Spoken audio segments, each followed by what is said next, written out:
원장님 수술하고 나면 언제부터 씻을 수 있나요? 아니면 수술하고 나서 당장 화장실 어떻게 가죠? 누가 같이 가줘야 하나요? 아니면 집에 계단이 있는데 저 이거 올라갈 수 있을까요? 수술 상담을 오셔서 디자인이나 흉터만큼이나 이런 생활, 어떻게 보면 생존과 관련된 질문들입니다. 자, 아무래도 바디리프팅이라는 수술 자체가 좀 범위가 넓고 당겨놓는 수술이다 보니까요. 수술 직후에 내 몸을 마음대로 이렇게 스트레칭하지 못할까봐, 펴지 못하실까봐 공포감을 느끼는 분들이 계시거든요. 그래서 오늘은 바디리프팅 수술 직후부터 회복 기간 동안 여러분이 구체적으로 어떤 동작들이 가능하고 조심해야 하고 언제쯤 일상으로 완벽하게 복귀할 수 있는지 조금 제가 디테일하게 시뮬레이션 하듯이 좀 설명을 드리려고 합니다. 자, 저는 청담 OK 성형외과 조희은 대표 원장입니다.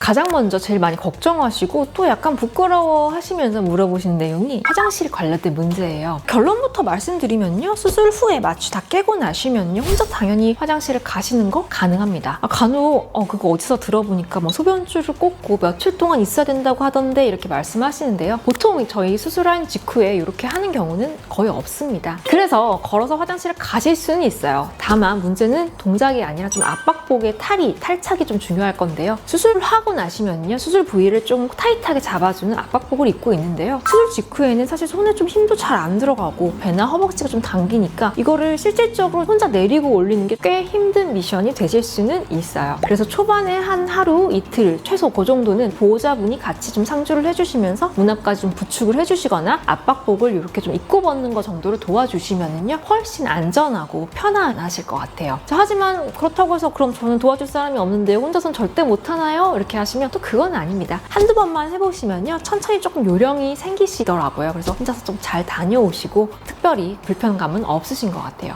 자, 그 다음에는요. 침대에서 좀 돌아 눕고 일어나고 하는 동작들입니다. 복부 거상을 하고 나면요. 이제 배를 당겨서 이렇게 우리가 봉합을 해놓기 때문에 갑자기 배에 힘을 주고 쭉 일어나는 그런 동작들은 굉장히 좀 제한을 해야 하고요. 통증도 동반이 될 수가 있거든요. 굉장히 어렵기도 하고요. 그래서 침대에서 기상하실 때 자세를 바꿀 때는요. 정면으로 이렇게 일어나시는 것이 아니라 반드시 옆으로 이렇게 몸을 좀 굴려서 돌려서 팔을 이용하셔서 바닥을 밀면서 아주 천천히 일어나셔야 합니다. 잠잘 때 이렇게 돌아 눕는 것도 마찬가지예요. 복부나 등 이런 상체 부위에 거상을 하신 분들은 처음 며칠간은 좀 똑바로 누워서 주무시는 게 가장 좋으신데요. 수면 습관이나 약간 불편감 때문에 살짝 옆으로 쿠션을 좀 잘 받쳐서 이렇게 눕는 정도는 괜찮습니다. 하지만 내가 괜찮은 것 같아 라고 하시면서 휙휙 몸을 자세를 바꾼다거나 갑자기 이렇게 벌떡 일어나려는 시도를 하신다거나 이런 것들은 수술 부위에 굉장한 무리가 가실 수 있으니까 조금 조심을 해주셔야 돼요. 그러면 의자에 좀 앉아서 생활하는 건 어떨까요? 복부 수술을 하신 분들은 오히려 약간 이렇게 구부정한 자세가 더 편하시기도 해요. 그래서 앉는 건 크게 어렵지 않아요.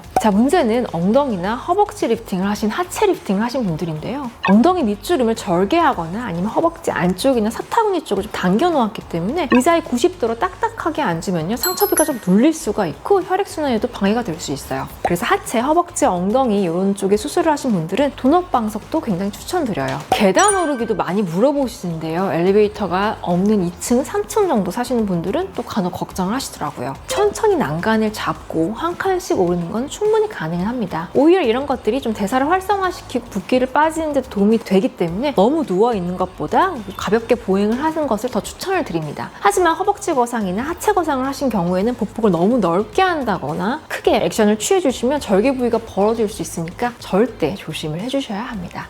자, 이제 정말 중요하고 자주 물어보시는 샤워와 옷 입는 이야기를 좀 해드려 볼게요. 샤워는요, 기본적으로 봉합살을 뽑거나 몸에 달려있는 그런 배액관을 제거한 후에 하시는 것을 가장 추천을 드립니다. 보통 이 배액관 피주머니는요, 수술 후 한 3일 정도, 길게는 한 5일차, 7일차까지 하는 경우가 간혹 있는데요. 이때까지는 그 주변부에 물이 들어가지 않게 닦아주시는 게 좋고요. 시중에 방수 테이프를 붙이고 샤워를 하신다고 하셔도요, 잘 하시는 분들은 잘 하시지만 물이 좀 들어가거나 적게 되면요, 봉합사 주위에 염증 위험이 굉장히 높게 올라갈 수가 있기 때문에 정리를 하자면 가장 안전하게는 봉합살을 제거한 후에 하시는 것을 저는 개인적으로 추천을 드립니다. 자, 수술 후에 옷을 입으시는 거는요, 특히 뭐 팔이나 가슴 성형을 하셨다면요, 이렇게 팔을 뻗거나 크게 움직이는 것이 굉장히 좀 힘드시거든요. 그래서 그렇게 힘드시기 때문에 셔츠보다는 앞단추가 있는 셔츠라든지 난방이라고 하죠. 아니면 지퍼 달린 그런 후드 집업을 입으시면 굉장히 편하시고요. 수술 당일 내원하실 때 혹은 뭐 수술 전후에 그런 옷을 좀 준비해 두시면 굉장히 센스 있는 분이십니다. 마지막으로요. 운전은 언제부터 가능할까요? 이렇게 말씀하세요. 기술적으로 이론적으로는 팔다리를 움직이는데 문제 없으면 가능하시겠지만 저는 그래도 안전하게는 최소한 1, 2주는 이후에부터 하라고 이렇게 말씀을 드려요. 자, 운전을 하다 보면요. 내가 예상치 못하게 급브레이크를 밟아야 한다거나 아니면 핸들을 급하게 꺾어야 하는 그런 돌발 상황들이 생길 수가 있잖아요. 그때 나도 모르게 배나 팔이나 이런 상하체에 힘이 들어가게 되면 순간적으로 그런 통증 때문에 내가 대처가 늦어질 수도 있고 상처에도 좋지 않지만 위급한 상황이 생길 수도 있단 말이죠. 자, 그래서 우리가 벨트를 착용을 해도 수술 부위를 압박하지 않고 급한 비상 동작들을 했을 때도 무리가 없을 때 그때 운전대를 좀 편하게 잡으시는 게 본인과 우리 또 타인의 안전을 위해 굉장히 필수적입니다.